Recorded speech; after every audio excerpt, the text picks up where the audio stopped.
IELTS Listening Lesson 1.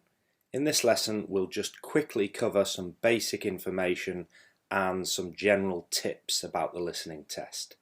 So starting with the basic information, it's very important that you know what to expect in the test. So you must really know the test. Let's look at the general information about the test then. Well, it's about 30 minutes long, and at the end of the test you then have 10 minutes to transfer your answers to a single answer sheet, one piece of paper where you put all of the answers there. You've got 10 minutes at the end to do that, and that's also a good time to check your answers and check your spelling especially. There are 40 questions in total, so 40 points. By the way, band 7 is about 30 out of 40, so you can make 10 mistakes and still get a band 7. That gives you an idea of how many points you need. Each question is worth 1 mark, 40 marks altogether. There are 4 sections of 10 questions. They start off easier and get more difficult. The answers are always in order. Of course, if you were listening and the answer was 5 minutes ago, it would be very difficult. So the answers have to go in order as the recording plays. There are only 3 main types of question in the listening test. You've got mostly gap fill questions. There'll be lots of those, just filling words in the gaps. There'll be some multiple choice questions. They're quite common as well. And you might have a simple matching question. Finally, you need to be ready for a variety of English accents. You'll hear British English, Australian, New Zealand and American, Canadian English. The main English accents are usually present in the test, so it's a good idea to do some practice and get used to listening to those different accents. But don't worry too much about the different accents. Whatever accent you hear, the speakers in the listening test will speak very clearly, and they won't speak too quickly either, so you should be able to understand every one of the speakers with just a little bit of practice of getting used to the different accents before you go in for your test. Don't worry about it too much. One final thing that we do need to worry about the test is that you only hear the recordings once. This is the most difficult aspect of IELTS listening.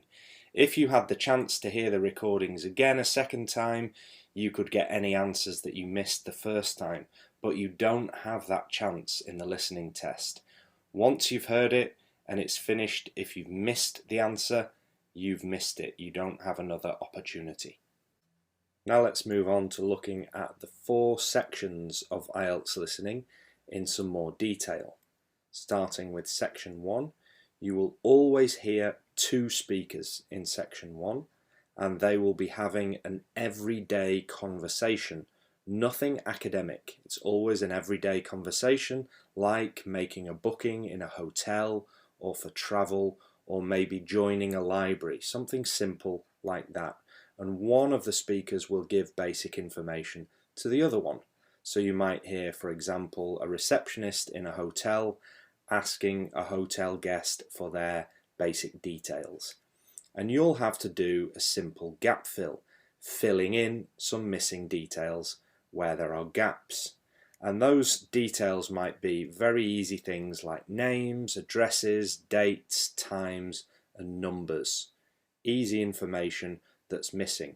You listen to the recording, you fill in that information, and be very careful with your spelling. So section 1 is quite easy, but I recommend that you need to try to get a high score, very high score in this section, 9 or 10 out of 10 correct. That means that you can make mistakes later in the more difficult sections. So practice section 1 a lot until you become very good at it.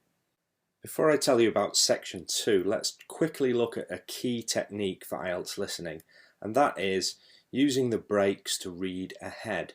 There will be breaks in the recording where you've got time to read, and those breaks will be before each section starts, in the middle of each section, except in section 4, there's no break in the middle of that one, and at the end of each section.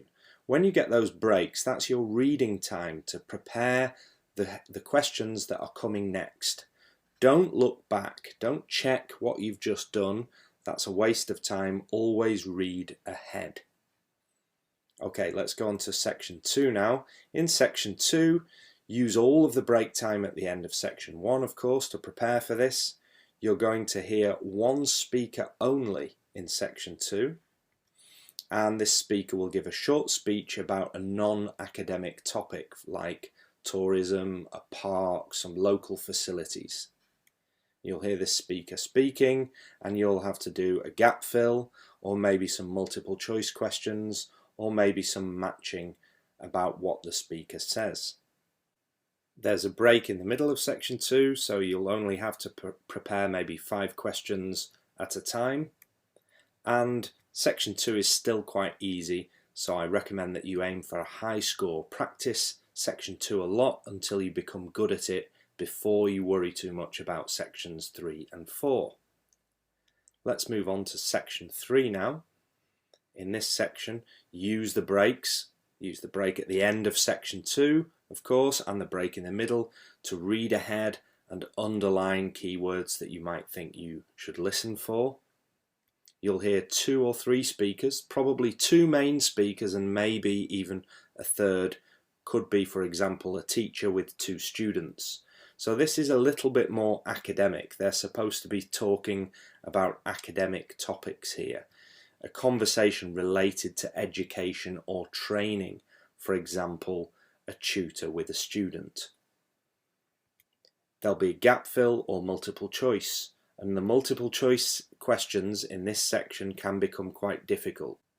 If you get a multiple choice question, this is where you really need to use the breaks to read ahead and underline keywords in the questions and in the choices that you're given.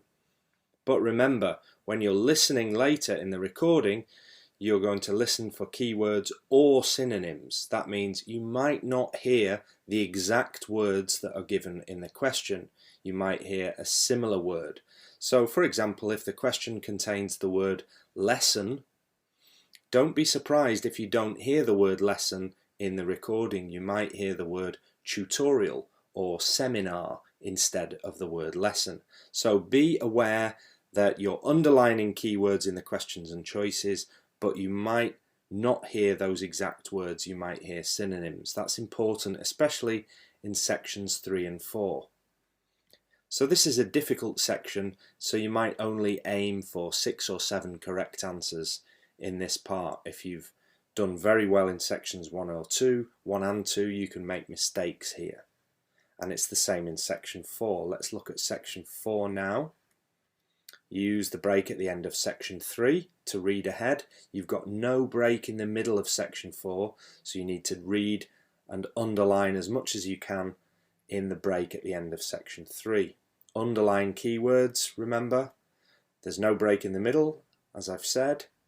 You'll only hear one speaker this time, and this speaker will give a speech about an academic topic. You'll get gap fill, maybe multiple choice questions, and you need to listen for the keywords or synonyms, as I've said in the previous section.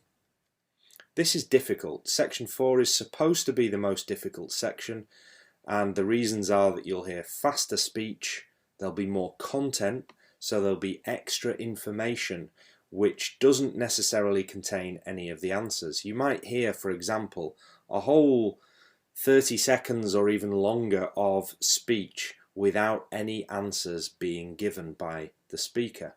So be ready for that. Those are the 4 sections then, and we've talked about knowing the test really well, but the best way, of course, to know the test inside out perfectly is to do some real practice tests. This will give you the best idea of what the test is really like and what you need to do to improve. Before we come to the end of this lesson, I'll just repeat some of the key tips that I've given.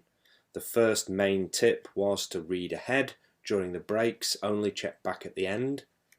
Second key tip to remember, underline keywords when you've got the break time, you're reading the questions, underline keywords, and listen for the keywords or synonyms. It might not be the exact words that you see in the question that you hear in the recording. Tip 4. Be careful with spelling. If you make a spelling mistake, the answer will be marked wrong. So if you have a problem with spelling, you really need to work on it and practice it for this test. Tip 5. Don't get stuck on a difficult question. Move forward. If you find one question difficult, don't start worrying about it. Miss it and go on to the next one. And finally, number 6, concentrate. Again, if you lose concentration, you're going to miss some of the answers. And once you miss one or two, you'll find yourself lost and you could miss a lot more of the answers. So you must get used to concentrating for the full 30 minutes and listening very carefully to everything. That's the end of this lesson on tips. In the next lesson, we'll look at some example questions for the 4 sections, and we'll look at some good sources of further listening practice.